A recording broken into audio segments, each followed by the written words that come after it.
आत्मा की खोज, अनंत शक्ति, आनंद और शांति, ईश्वरीय भक्ति के लिए जुड़े रहें हमारे चैनल से। आपका अपना चैनल गुरु अशोक तिवारी, लाइक और सब्सक्राइब करना ना भूलें। धन्यवाद। जय माता की, जय परशुराम। श्री गणेशाय नमः। प्रिय बंधुओं, आज हम आपको बता दें कि माता भगवती का नाम विंध्यवासिनी कैसे हुआ। तो हम आपको बता दें कि सृष्टि के आदि काल में एक राजा मनु हुए हैं। इन राजा मनु ने सर्वप्रथम विंध्याचल नाम के पर्वत पर माता भगवती की आराधना करके स्थापना की थी। अब क्योंकि माता जी की सर्वप्रथम आराधना और स्थापना विंध्याचल पर्वत के ऊपर हुई थी, इसीलिए माता भगवती का नाम जनमानस में विंध्यवासिनी के नाम से प्रसिद्ध हुआ। यही माता भगवती विंध्यवासिनी विष्णु भगवान की परम योग माया है। और जब जब भी भगवान विष्णु दुष्टों का संहार करते हैं, तब तब यही योग माया भगवान विष्णु की सहायता करती है। द्वापर युग आया और द्वापर युग में एक बड़ा ही कंस नाम का राजा हुआ है, जो मथुरा नगरी में शासन करता था। बड़ा ही दुष्ट था। उसके दुष्ट से संपूर्ण त्रिलोकी थर थर कांपने लगी। देवता लोग भगवान विष्णु की शरण में गए, कहने लगे कि प्रभु, यह जो कंस नाम का राजा है, यह असुर प्रवृत्ति को धारण किए हुए है। हे भगवान, इसके अत्याचारों से हमें आप मुक्त करें। तब भगवान विष्णु मंद मंद मुस्कुराते हुए कहने लगे कि हे देवताओं, निर्भय हो जाओ और मेरी आज्ञा है तुम्हारे लिए।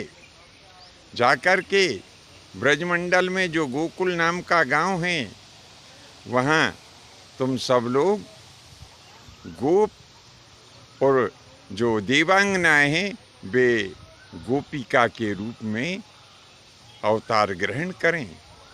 मैं भी यथाशीघ्र उसी क्षेत्र में कृष्ण के नाम से अवतार लूँगा। जब भगवान श्री कृष्णचंद्र जी महाराज ने देवताओं को इस प्रकार से अभय कर दिया, तो सभी देवता लोग बड़े ही प्रसन्न हुए और वे जा कर के उस ब्रजमंडल में गोपों के यहाँ उन्होंने जन्म ले लिया। उनकी जो पत्नियाँ थीं, वे भी गोपिकाओं के रूप में प्रकट हो गईं। इधर भगवान विष्णु ने अपनी परम योग माया को आज्ञा दी कि हे परम योग माया, तुम ऐसा करो कि जाकर के नंदगोप के यहाँ पर कन्या के रूप में उत्पन्न हो जाओ। मैं भी यथाशीघ्र वसुदेव और देवकी के यहाँ पर कृष्ण के रूप में अवतार ग्रहण कर रहा हूँ। भगवान विष्णु के ऐसे वचन सुन करके वह परम योग माया जो थी, वह नंद और यशोदा के यहाँ जाकर के कन्या के रूप में प्रकट हो गई। और इधर भगवान विष्णु भी वसुदेव और देवकी के यहाँ जाकर के और प्रकट हो गए। जब भगवान विष्णु वसुदेव और देवकी के यहाँ कृष्ण के रूप में प्रकट हुए थे, तो उस समय देखिए भगवान की माया कैसी हुई कि जिस कारागृह में वसुदेव और देवकी बंद थे, उस कारागृह के दरवाजे खुल गए। पहरेदार सभी सो गए और उस समय उन्हें एक दिव्य आकाशवाणी सुनाई दी कि हे वसुदेव, ऐसा करो कि यह जो बालक तुम्हारे यहाँ पर उत्पन्न हुआ है, इस बालक को गोकुल ग्राम में जो तुम्हारे मित्र नंद नाम के गोप हैं, उनके यहाँ इस बालक को छोड़ाओ और उनके यहाँ पर एक कन्या ने अवतार ग्रहण किया है, उस कन्या को लेकर के यहाँ पर आ जाओ। वसुदेव जो थे, भगवान श्री कृष्णचंद्र जी महाराज को एक टोकरी में सुला करके और गोकुल ग्राम के लिए चल दिए। फिर क्या हुआ कि जैसे ही वे नंद बाबा के महल के पास में पहुंचते हैं तो क्या देखा कि उस महल के सारे दरवाजे खुले हुए हैं, वहाँ के भी पहरेदार सोए हुए हैं। वसुदेव जी इसे भगवान की लीला मानते हैं और मन ही मन बड़े प्रसन्न होते हैं कि यह सब हरि की मेरे ऊपर कृपा हो रही है। ऐसा विचार करते हुए वे नंद बाबा के महल में प्रवेश कर जाते हैं और उस जगह पहुंच जाते हैं जहां माता यशोदा शयन कर रही थी। उनके पास में एक दिव्य और अलौकिक कन्या भी उनके बिस्तर पर लेटी हुई थी। उस कन्या की मनोहारी सूरत देख करके वसुदेव जी को परम आनंद उत्पन्न हुआ और उन्होंने बालक यानी भगवान श्री कृष्ण को यशोदा जी के बगल में सुला दिया और उस कन्या को अपनी टोकरी में लिटा करके और वापस मथुरापुरी आ गए। कंस को सूचना दी कि देवकी के गर्भ से अष्टम संतान कन्या के रूप में उत्पन्न हुई है।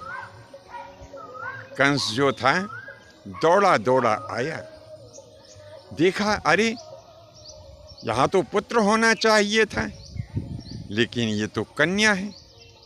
लेकिन कहने लगा, विष्णु मैं भी तुम्हारी माया को जानता हूँ, तुम कभी नारी बन जाते हो कभी नर बन जाते हो, आज चाहे कुछ भी हो, भले ही यह अष्टम संतान कन्या के रूप में ही क्यों ना हुई हो, मैं इसका भी वध कर दूंगा।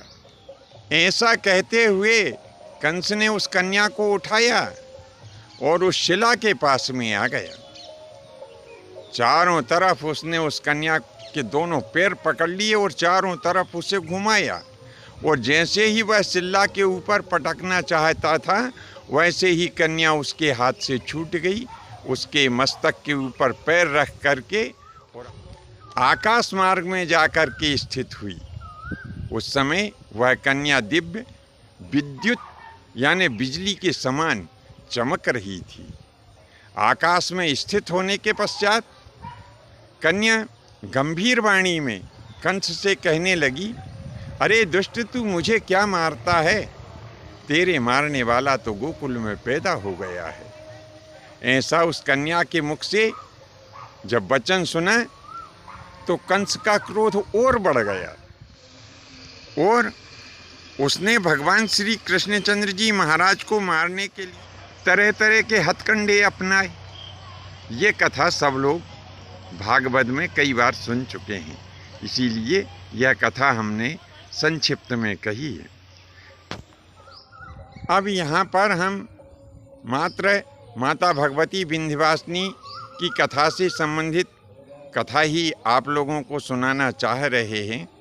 तो इस प्रकार से माता रानी उस कंस के हाथ से छूट करके आकाश मार्ग से होती हुई विंध्याचल पर्वत के ऊपर आई और वहाँ पर आजीवन ब्रह्मचारिणी का रूप धारण करके माता रानी ने तपस्या की है।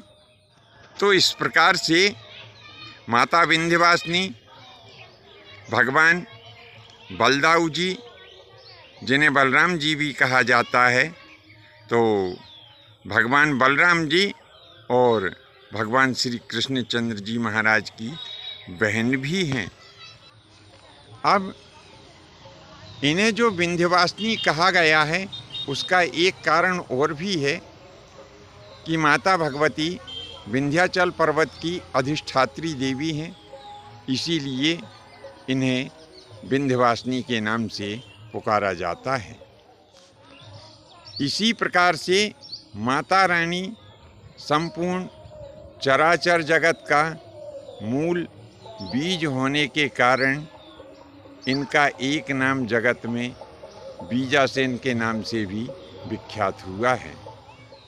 माता भगवती विंध्यवासिनी अथवा माता बीजासेन को मात्र दूध, दही, घी और जो शाकाहारी वस्तुएं हैं इनका ही भोग लगता है। इनको मांसाहार का भोग नहीं लगाया जाता है।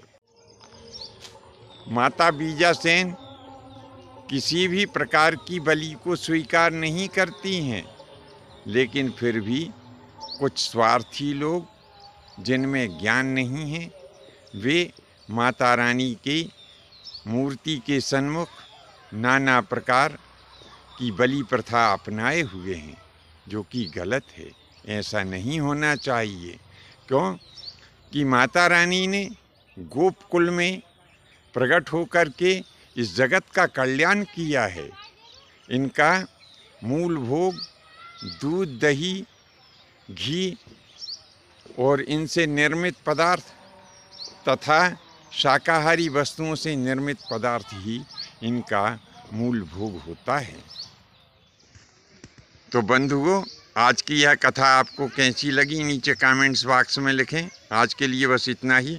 शेष अगले भाग में नए विषय के साथ में उपस्थित होंगे। आज्ञा दीजिए। धन्यवाद। जय माता की, जय परशुराम जी की।